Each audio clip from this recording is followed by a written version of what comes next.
আরে আমার যুবক, তুমি রাস্তায় স্লোগান দাও আমি জিয়ার সৈনিক, আমি মুজিব সৈনিক, দেয় না দেয় না? এ নিয়ে আমার তোমার সাথে তর্ক নাই, এর জবাব তুমি আর তোমার মাওলার সাথে ডিসকাস করবা। কিন্তু আমার কথা, তুমি তো মুসলমান, মুসলমান হিসাবে কয়দিন রাস্তায় নাই না স্লোগান দিয়া বলছো আমি মদিনার রসুলের সৈনিক? কয়দিন বলছো বলো? বলা উচিত ছিল না যে আমি রসুলের সৈনিক? দুনিয়ার সবাইকে কিনতে পারো, আমাকে কিনা যাবে না। শামসুল হক ফরিদপুরি রহমাতুল্লাহ আলাইহি বলতেন, আইয়ুব খানের বলেছেন, আইয়ুব খান, টাকা দিয়া গরু কিনা যায়, শামসুল হক রে কিনা যায় না। টাকা দিয়া পশু কিনা যায়, আমি আল্লাহর বান্দা, আমাকে কিনা যাবে না। জীবন যাবে, কোনদিন কোন বেঈমানের সামনে মাথা নত করা হবে না। এরে যুবক, রাস্তা দিয়ে হাঁটে আর টাকা আসে, অনর্গল টাকা আসতেছে, তোমারে দেয় কেউ? হ্যাঁ, আশা করো দিবে? তুমি হলো চরম একটা বেয়াদব, চরিত্রহীন লম্পট।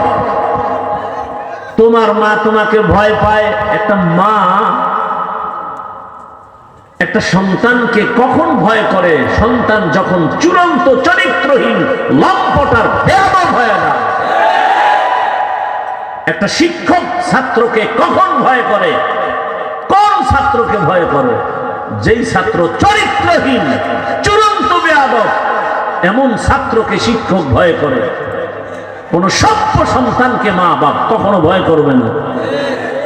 তাহলে আমার সমাজ এখন কোন পর্যায়ে যে মা সন্তানকে কিছু বলতে পারে না, বললেই মাকে গালি শুরু, বেশি কিছু বললে মাকে মারবে, বাবাকে মেরে ফেলবে। সন্তান সেই অবস্থান নিয়ে চলে। শিক্ষক কিছু বললে শিক্ষকের মারবে, আন্দোলন করবে, শিক্ষকের বিরুদ্ধে আন্দোলন। ইসলামে সেই আদব শিখায় নেই। আল্লাহ হেদায়েত দান করেন। এরে যুবক, ডাক্তার জাকির নায়েক সাহেবকে দুনিয়ার কে না জানে, কে না চিনে? হোমিওপ্যাথিক ডাক্তার, অথচ এত সম্মান। টাকার কারণে না, ক্ষমতার কারণে না, সুন্দর চরিত্র আর নৈতিক আদর্শের কারণে। আমিও চাই প্রত্যেকটা যুবক নতুন স্লোগানে দাঁড়িয়ে যাও, গোটা দেশে আন্দোলনের আওয়াজ দিয়া দাও যে আমরা যুবক, আল্লাহ আমাকে সম্মান দিবেন, রিজিক দিবেন, হায়াত দিবেন, আমি লেখাপড়া করে একটা আদর্শের জায়গায় পৌঁছে যাচ্ছি, জীবনে আদর্শ দিয়া দাঁড়াবো, কারো কাছে মাথা নত করব না। সব যুবক যদি এক লাইনে দাঁড়ায় যাও, এমন কোন মাস্তান নাই, নাস্তিক নাই যে মাথা উঁচু করে তাকায় কথা বলবে। কিন্তু ওই যে তুমি পশু, টাকা দিয়ে তোমার কিনে নেয় ফাঁকে ফাঁকে। তুমি বয়ান শুনতেছো ঠিকই, বাইরে গিয়ে বলবা হাফিজুর রহমান সাহেব নির্বাচনে গেছে, শেষ শেষ। এইটা চিন্তা করবা না যে নির্বাচনে গেল কি চায়। আব্রাহাম লিঙ্কনের আদর্শ বাস্তবায়ন করতে চায় না, মাও সেতুনের আদর্শ বাস্তবায়ন করতে চায় না, শেখ মুজিবুর রহমান সাহেবের আদর্শ চায় না, জিয়াউর রহমান সাহেবের না, মদিনার রসুলের? এটা বিশ্লেষণ করে না, এটা করবা না। কি চায়? গত কবে একটা এখানে বয়ান করছি না, এই জন্য আজকে বললাম সাইজা করার হেদিন করে দিছি। কপালে, পাঠার কপালে সিঁদুর লাগে না, কপাল পুড়ে গেলে রসুলের বয়ানেও হেদায়াত হয় না। আর কপাল খুলে গেলে রসুলকে জবাই করতে গিয়েও কালেমা পড়ে। মাত্র 27 বছরের যুবক, নাম কি? নবীকে জবাই করতে গিয়া কি পড়েছে? আর কপাল পোড়া আবু জাহাল রসুলের সাথে থেকে এক প্লেটে খাইয়াও কালেমা পড়ে নাই। 13 বছর রসুলের সাথে ছিল, বয়ান শুনছে, খানা খাইছে, কালেমার বেলা এখন না বাতিজা খবরদার। ওই লাইনে আমরা না। বুঝেন না কথা? ওটি হলো সাধারণ মূর্খ মানুষ যারা গ্রামের গরিব, এরাই জিকির আজকাল লয়ে চলবে।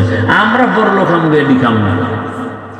মসজিদে ঢুকছে গরু, খাদেমে দিছে দৌড় গরুর উপরে বেতের বাড়ি, মালিক এক, তুমি গরুরে মারো কেন? গরু কিছু বুঝে? আমারে কোনোদিন দেখছো মসজিদে ঢুকতে? গরু তো বুঝে না, হট করে ঢুকে গেছে। আমি তো কোনোদিন ঢুকি না, আমার তো সে বুঝ আছে। কেরম বেয়াদব নাই? আল্লাহ হেদায়েত দান করুন। ভাইরা আমার, মানুষ হিসেবে থাকেন, মানুষ হিসাবে পরিচয় দিয়ে থাকে। আপনি ডাক্তার হন, ইঞ্জিনিয়ার হন, কি আল্লাহর জান্নাত পাইতে হলে কি হুজুর হইতে হবে, মাওলানা হতে হবে? এত টেনশন কেন? ডাক্তার হন, ইঞ্জিনিয়ার হন, প্রফেসর হন, ওসি ডিসি এসপি হন, সমস্যা কোথায়? কিন্তু আদর্শ ঠিক রাখেন। আপনি মানুষ, মানুষের আদর্শ ঠিক রেখে চলেন। আপনি কোনদিন পশুর চরিত্রে যেন চরিত্রবান না হন। বাস এতটুকু পার্থক্য। আমি মানুষ, আমি পশু না। আমার জবান, আমার চলাফেরা একটা সীমাবদ্ধতা দেওয়া আছে। আল্লাহ সবাইকে তৌফিক দান করেন। তাকওয়া অর্জন করার জন্য, খাঁটি মুসলমান হওয়ার জন্য একমাত্র পথ আল্লাহর প্রিয় বান্দা, আহলে হক, তাকওয়াওয়ালা উলামায়ে কেরামের নেক নজর, নেক সোহবত। আল্লাহ পাক কবুল করেন। বয়ান যতক্ষণ চলতে থাকবে উলামায়ে কেরাম বয়ান করবেন, শেষ দোয়া করে যাবেন, আল্লাহ সবাইকে কবুল করেন। আর এখান থেকে বের হলেই তো গুনাহ স্টার্ট হয়ে যাবে। চোখের গুনাহ, হাতের গুনাহ, জবানের গুনাহ চালু হয়ে যাবে। এখানে যতক্ষণ আছেন অন্তত গুনাহ স্টার্ট হবে না, সওয়াব হবে। আর ঘুমাইবেন না তো। কি আজকে বাংলাদেশে ঘুম আছে? এখন তো খালি নতুন নতুন চমক, সব ঘুম শেষ। এরপরে মোবাইল তো আছেই, আর ঘুমানোর দরকার কি? আল্লাহ সবাইকে হেদায়েতের দৌলত দান করেন। ভালোবাসেন আপনারা, আমিও আপনাদেরকে দিল থেকেই মোহাব্বত করি, ভালোবাসি। আল্লাহ ভালোবাসাকে দায়েমান কবুল করেন। আপনাদের পাশেই থাকি। আগামী পরশুদিন শুক্রবার 26 তারিখ মাহফিল।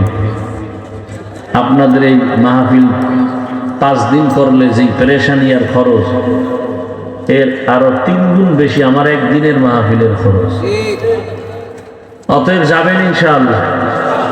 চিন্তা করে ভাড়া পান কেন? ভোটের আগে পাবেন না, সমস্যা নেই। সেদিন তো খাবেন। নিয়ত করেন জুমার নামাজ ওখানে হবে, সকাল 10টায় শুরু হবে, রাত্র 12টা পর্যন্ত জুমার নামাজ মাঠে হবে। যাবেন তো ইনশাআল্লাহ? আল্লাহ সবাইকে কবুল করেন। এটাই তো ভালোবাসা। এখন তো হাত দিয়ে চাইলেও আমি হাত ধরি না। 1 নম্বরে কয়জনের সাথে মিলাবো, 2 নম্বরে হাত যারা দেয় এরা রসুলের মহব্বতে দেয় না, ছবি তোলার জন্য দেয়। এই 2 কারণে আমি হাত বাড়াই না। মাদ্রাসায় আসবেন, মাহফিলে আসবেন, প্রতি মাসের 2য় শুক্রবার ইজতেমা আসবেন। হাত কেন? বুক মিলাবো। আমি অপেক্ষায় থাকি, বুক মিলাবো। ওদিন বাইরে কোনো ওয়াজ রাখি না, সারা রাত এক জায়গায় বসে থাকি। সারা দেশ থেকে আল্লাহর বান্দার আসে, তাদেরকে সময় দিই সারা রাত। প্রত্যেক মাসে 2য় শুক্রবার যাবেন। আর আগামী শুক্রবার তো মাহফিল, দাওয়াত। আল্লাহ পাকে মাহফিল শেষ পর্যন্ত কবুল করেন। যারা আয়োজন করেছেন উলামায়ে কেরাম, এলাকাবাসী, আল্লাহ সবাইকে কবুল করেন। সুবহানাল্লাহি ওয়া বিহামদিহি, সুবহানাকাল্লাহুম্মা ওয়া বিহামদিকা, আশহাদু আল্লা ইলাহা ইল্লা আনতা, আস্তাগফিরুকা ওয়া আতুবু ইলাইক।